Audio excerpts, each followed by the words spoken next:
Oh, this episode's fucking awesome. Gimme the... Oh, thanks. I saw you guys coming. Man, Petey is such a nice, kind character. Wow, that's a lot of responsibility for a kid your age. Your dad must really trust you. Don't patronize me, sir. Never mind, I take it back. Every nice thing I said about Petey this whole season, I take it all back. That was rude as hell. Okay, but this freaks me out a little bit. Move a little, blink or something, so I know we're not back in Rose's room. Peridot's been shooting huge robots here from space. And when you smash them, they explode into goo. That sounds scary. I know this is exposition for the episode, but realistically, Greg would have discussed this with Steven right after they got the message from Lapis. Maybe Steven explained who Peridot was, but left some of the gooey anecdotes for another time. What actually is this sound that the handship makes? It never does it again before it reaches the town, and it can't be the sound of it warping in, because no other spacecraft in the show make a sound like that when they warp in and out. I gotta pause and show this calendar in the fry shop. Nice. Is that a hand? I like the hand ship. It's a really clever design. So clever, in fact, that it seems almost obvious, like some other media has done it before. But like a lot of media that this show borrows from, Steven Universe does it the best, or at least the most memorable. Guys, did you see that thing in the sky? It's a ship. We have to assume it's Peridot. Why? Because it's a green hand and Peridot's green? Isn't that kind of a racist assumption? Lapis told us she'd be coming, with advanced weapons and reinforcements. Okay, yeah, you're right, my bad. Ready the light cannons! When did the Gems, likely Pearl, actually install this remote-controlled, powered, rail-mounted light cannon battery platform? They only got to use it once, which is a shame. This is the last appearance of the light cannons in the whole show, by the way. If every pork chop were perfect, we wouldn't have hot dogs. How lucky is it that all of the cannons have the same activation phrase? At first I thought they got really lucky, and then I considered how most people use the same password for every account they have online, and figured Rose Quartz probably did the same thing. I think they got lucky not having to put a 0 in pork and chop, and have 6969 plus exclamation point at the end. Well, that's all chances of a peace talk out the window. The Crystal Gems didn't know their intentions. They could have been here to hash it out, saying, "We're here to check out our underground mutant fusion experiments and then we'll be on our way." Not anymore. The Crystal Gems shot first. That's a declaration of war. It's showtime now. I better make a call. Time for some political favors. Where did Steven get such an unflattering picture of Mayor Dewey? Also, why does Lion have a contact card? Lions can't use phones, you fucking goofball. Does anyone actually do this when they're on the phone, or is this just a cartoon thing? If I had my finger in my ear while I was talking, it would be all bassy and distracting. Like, when I'm recording these videos even, I gotta have my microphone piped to my headphones so I can hear myself talk. We have to evacuate the city. Evacuate? Evacuate. Could be tough. I'll need a catchy slogan. Evacuate, evacuate. You know, any other time I would say the Mayor-mobile is gaudy and horribly self-indulgent, but in this instance, it's fucking perfect for the situation. We rely on you. Your voice inspires us, binds us, reminds us why we promised to protect the planet. You must now be that voice. For them. This is one long future vision moment. The Gem's goal here, for sure, is to get Steven to safety so he doesn't get captured or killed along with the rest of them. So the best thing Garnet can do is say that the townies depend on him more than the Gems do. More on this in a second. Ronaldo, help me with your brother! Here's the photo Ronaldo just took on Keep Beach City Weird. We did everything we could. At first watch, this sounds like Garnet saying, "We did everything we could to fight them off." But what she's really saying is that they did everything they could to get Steven to safety. Like I said, this is a future vision moment. I'm sure Garnet is seeing futures where Steven is safe, but also seeing futures where Steven comes back. The Gems know they're not fighting them off. They're probably hoping they'll just get imprisoned and then the Earth and Steven would be safe. At least that's what I would hope for. They're not going down without kicking and screaming, though.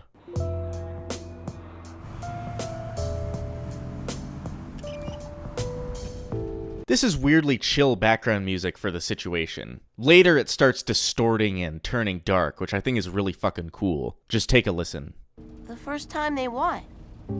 I mean, It was thousands of years ago. It's not like I was there. Also, something I want to mention about the green sky in the background, it might be symbolism, it might not be. I've always heard this myth since I was a kid that during really bad storms, the sky can turn green, which indicates a tornado is coming. I don't know how true that is, but the sky turning green right before an invasion in this episode reminds me of that. Maybe when Peridot gets to Earth, she'll see how nice all the people are, and she won't want to hurt anyone.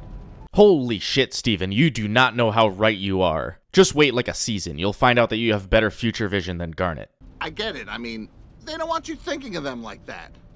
Like what? Dad, like what? Like aliens, Steven. Aliens who invaded Earth.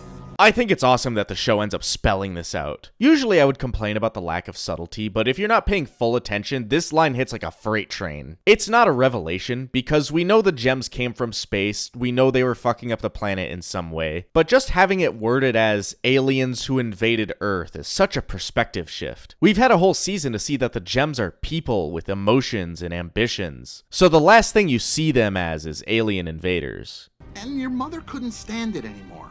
She told me that's why she had to turn on her own kind.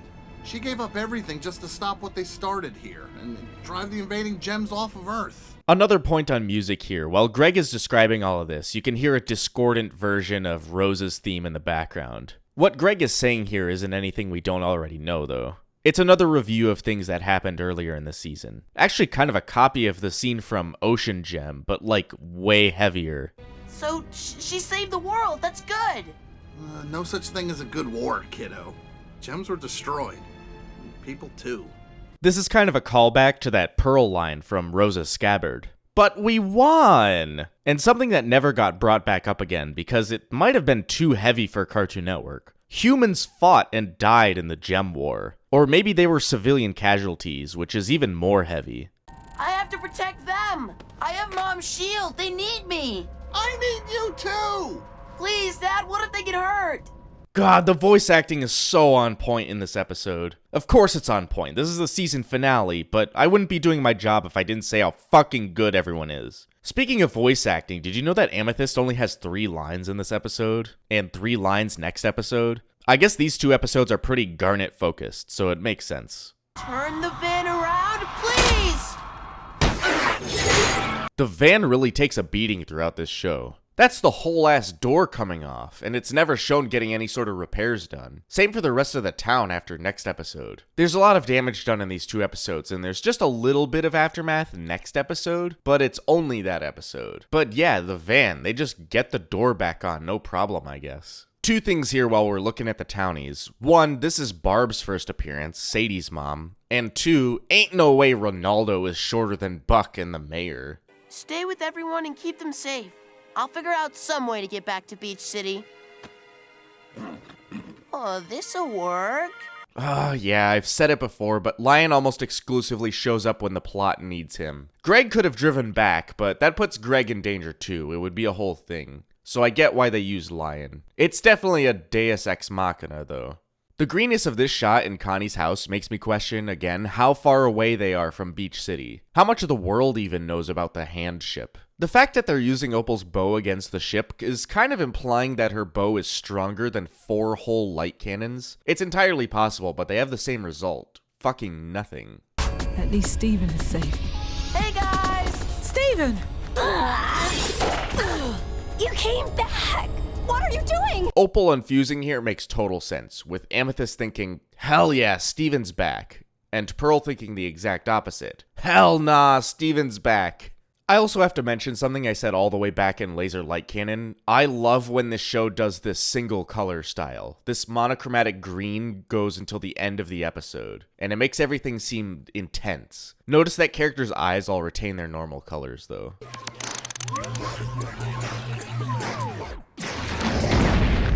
Much like Peridot's first introduction, this scene kind of throws the audience for a loop. You got this giant ship dropping in from space, accompanied by a warning from Lapis that they're coming with reinforcements. So when this ball thing disappears and it's just 3 gems, there's like a level of irony here. Like, is that it? Peridot brought 1 other gem as reinforcement? Seems kind of underwhelming. Until we find out that 1 gem can solo the crystal gems, but we'll get to that.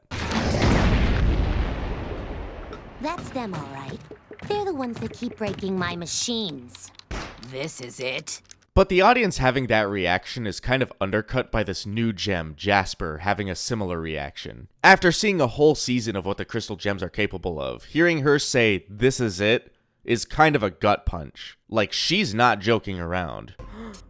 Hey, get over here. I have a theory that Lapis initially wasn't a prisoner and instead was brought as an informant. Only after she used the ship's communications to send a message was she taken prisoner. Probably for treason. I'd call what she did treason to Homeworld. Neither of you saw Rose Quartz? Oh, what a shame. I'd hoped to meet her. I was looking forward to beating her into the ground. I don't think this line hits quite as hard if you only watch the show in the order it premiered, because Story for Steven premiered well after this episode. If you watched it in that order, you never got to see Rose Quartz in the flesh before this, so you wouldn't get to contrast her against Jasper saying she wants to beat the fuck out of her. But this is all that's left of her army? Some lost defective pearl? A puny overcooked runt? And this shameless display? These things Jasper says initially sound like throwaway insults, but there's some background for each of them. Each one has a bit of history, and we'll learn about them as the show goes on. Well, her insult to Garnet gets explained next episode, so there's not much waiting for that one. Unrelated to anything I'm saying at all, but why does Jasper get a cape? That's cool as fuck. I want a cape. Why doesn't Peridot get a cape? Give everyone a cape. Capes for everyone. Just blast them with the ship. Ugh, fine. Get down, she has a fucking gun! Okay, in all seriousness, this ship is cool as hell. I don't know if I can say anything to do it justice. But the whole thing being a weapon that can be remote controlled is perfect intimidation factor. I'm a crystal gem too! Oh shit, the way Jasper turns around like that. She's heard that clanging sound before. You can practically see the war flashbacks running through her head. She knew it was the shield before she even saw it. That reaction is fucking awesome. That shield. That symbol. You have the power of Rose Quartz. What do you think is running through Jasper's head? I think desperation, of course. Jasper fought in the war, but I think she's only heard the stories of Rose, never encountered her head to head. So she might be panicking a bit. But also like, what the fuck is this? It's clearly Rose Quartz, but it's clearly not at the same time. So the answer is abduct him and find out what the fuck is going on. Don't hurt him! You knew about this. It wasn't relevant to the mission. I had to consider it for a bit, and yeah, Lapis didn't mention it before, but she would have definitely known about this. She got healed by Steven, she saw Steven's shield, or rather Rose Quartz's shield. Good. Helmet for a gem weapon is pretty cool. Maybe a bit of glaringly obvious symbolism that Jasper is hard-headed. Steven, run! Private gem destabilizer.